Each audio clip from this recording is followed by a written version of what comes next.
Good morning, you are watching A News. I'm Katie Wilson. Here are the top stories. US President Donald Trump says that a hostage deal can be reached this week. Brazil's President Lula urges global reforms during the BRICS summit. Texas flood's death toll continues to rise, with at least 82 people confirmed dead.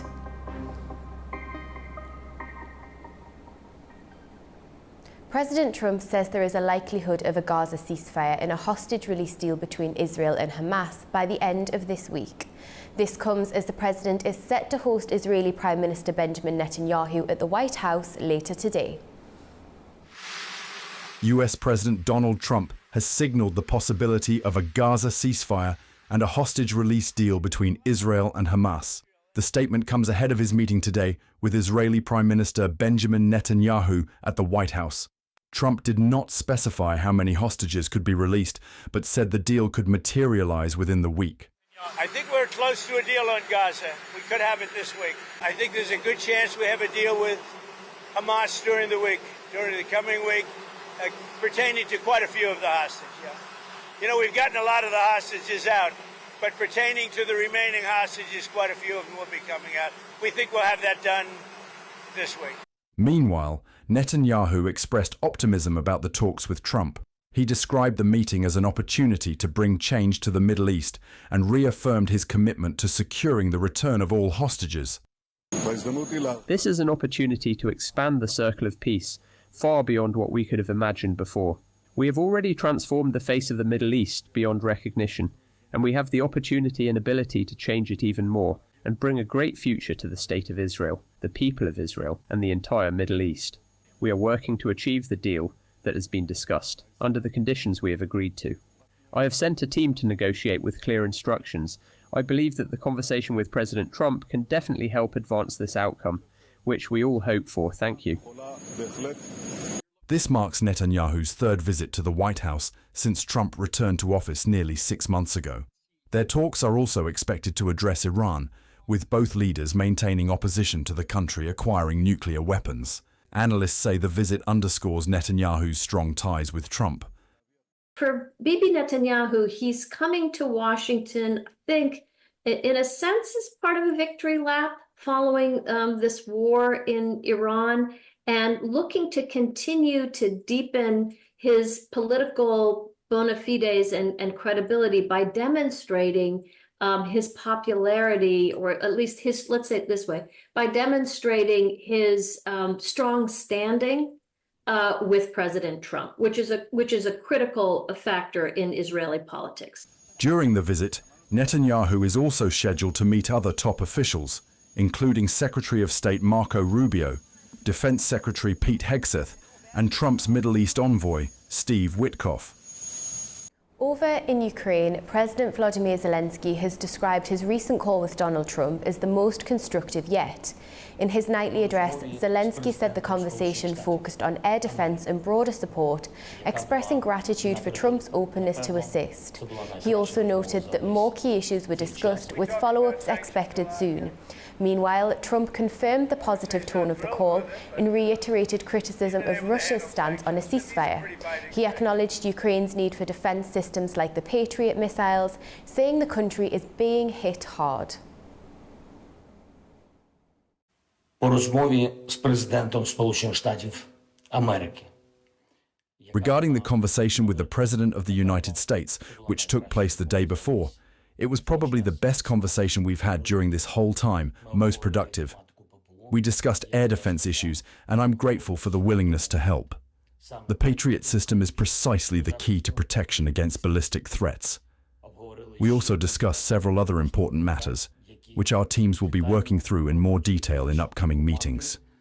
Вже на зустрічах найближчим часом. A fresh warning from the White House. President Trump is putting BRICS nations on notice with a new tariff policy targeting countries he says are aligning with policies opposed to US interests. Trump is warning that countries aligning with what he calls the anti-American policies of the BRICS group will face an additional 10% tariff. He made the announcement on Truth Social but did not define what those policies are. Brazilian President Luiz Inácio Lula da Silva has called on BRICS leaders to lead global reforms. The president's remarks came during the summit in Rio de Janeiro. Brazilian President Luiz Inácio Lula da Silva has urged BRICS leaders to take the lead on global reforms during the summit in Rio de Janeiro.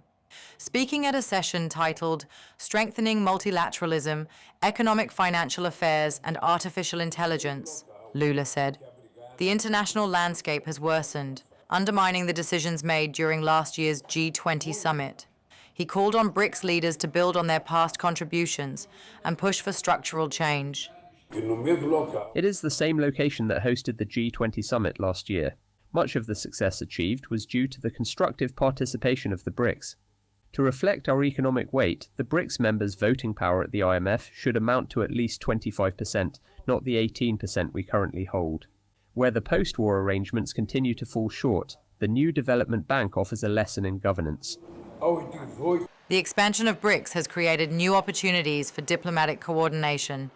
More than 30 countries have expressed interest in joining the group, either as full members or partners.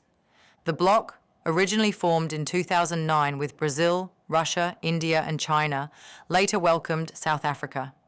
Last year, BRICS expanded further to include Egypt, Ethiopia, Indonesia, Iran, Saudi Arabia, and the United Arab Emirates. Oil markets reacted to a surprise decision by OPEC Plus to boost production in August, pushing prices lower. This decision could reshape the energy landscape ahead. Meanwhile, global energy markets are also watching the United States, where new trade agreements and higher tariffs are expected to take effect soon. Oil prices declined by more than 1% on Monday following OPEC Plus's unexpected decision to increase output in August, sparking concerns over a potential oversupply. Brent crude slipped 1.2%, losing 80 cents to settle at $67.50 a barrel, while US West Texas Intermediate fell 2%, down $1.32 to $65.68.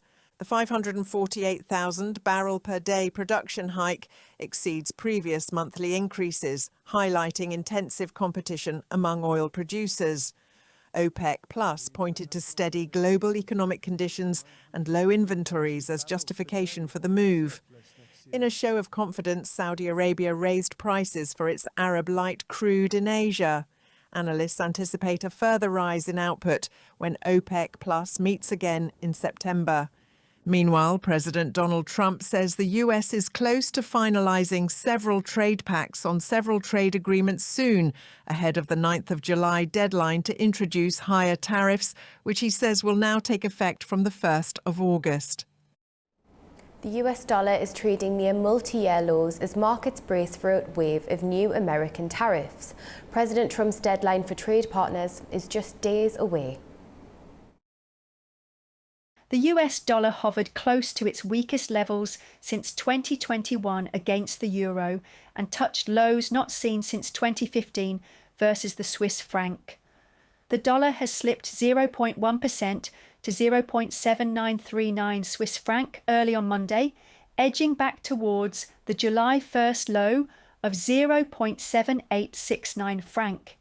This comes as traders await President Trump's Wednesday deadline, when a 90-day pause on new tariffs is set to expire. Only Britain, China and Vietnam have reached deals with Washington so far. Trump said he will name over a dozen countries facing steeper duties, with new rates to take effect from August 1st.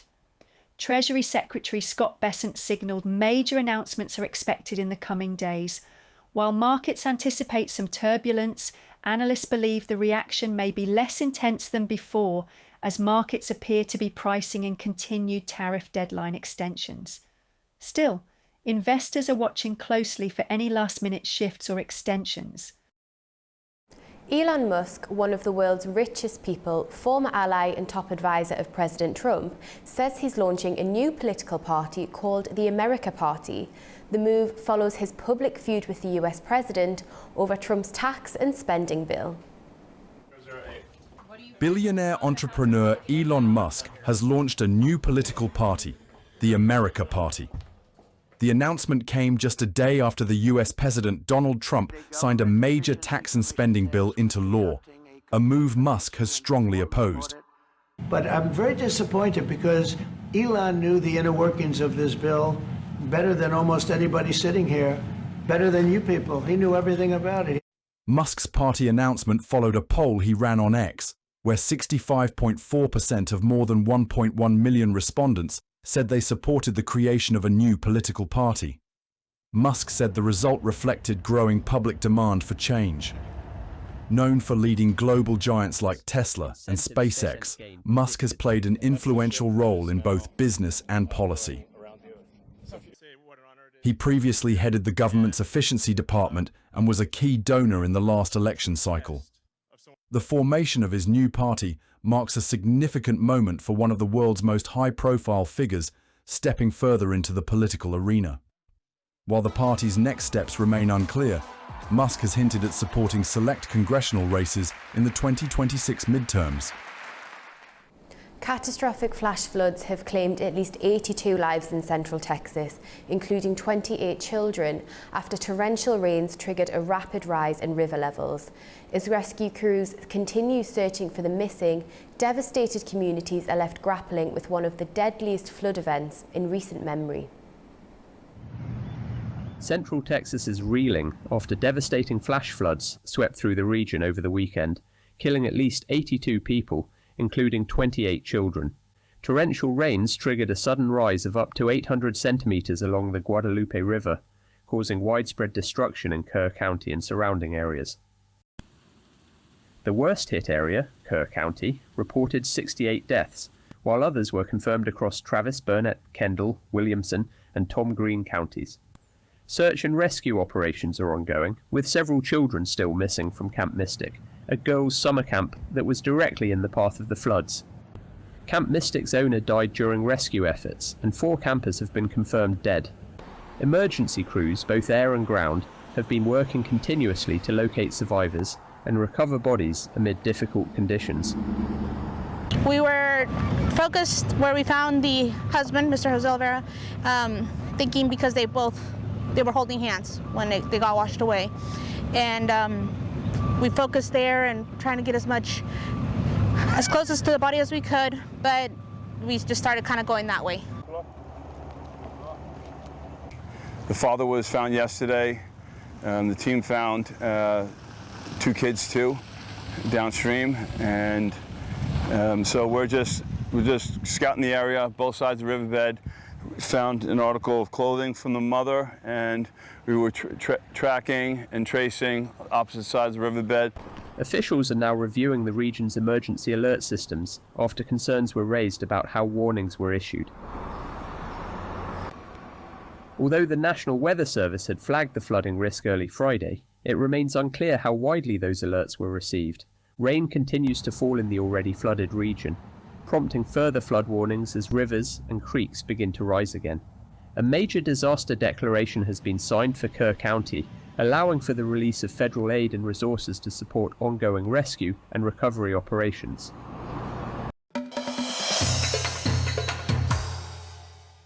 Kazakh military personnel have arrived in Azerbaijan to take part in the Tallinn 2025 Joint Flight Tactical Exercises. They were welcomed by an Azerbaijani Air Force unit. According to Azerbaijan's Ministry of Defense, the 3-day drills will start on the 8th of July and will focus on unmanned aerial systems and operational coordination. The aim is to boost UAV-related skills and foster experience sharing between the 2 countries' air forces. Azerbaijan says peace with Armenia is within reach but must be achieved through direct dialogue without foreign mediation.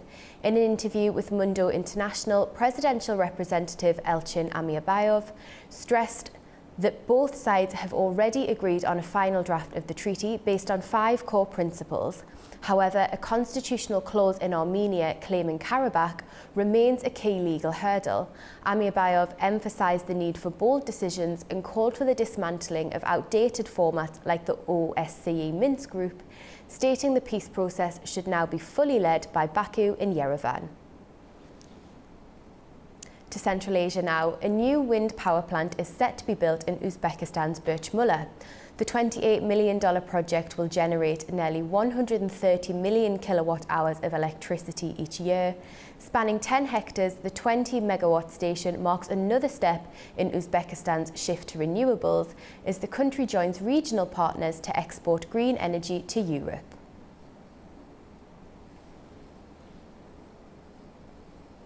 As wildfires continue to grip parts of Turkey's west, the devastation is being felt not just by people, but by wildlife as well. In the burned forests of Izmir, a group of volunteers has been set up to rescue injured animals and clean up areas left scarred by both flames and human neglect.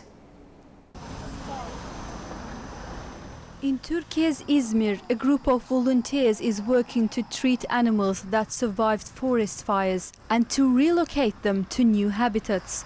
Following a call made on social media by the Projects for Animals Association and the Afalina animal rights community, around 100 volunteers gathered in a forested area in Buca district that had been affected by fire.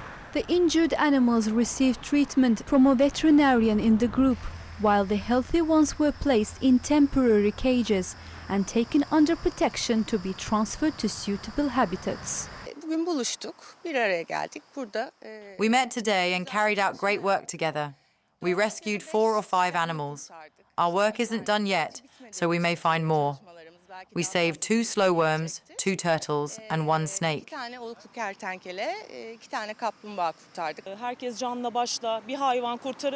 Everyone fought with all their heart to save even one animal. We saw a lizard up on the hill, and even for that we chased after it with all our strength. We were all drenched in sweat just to get it out of that darkness. Some volunteers also noted that they encountered a significant amount of trash and waste in the burned areas.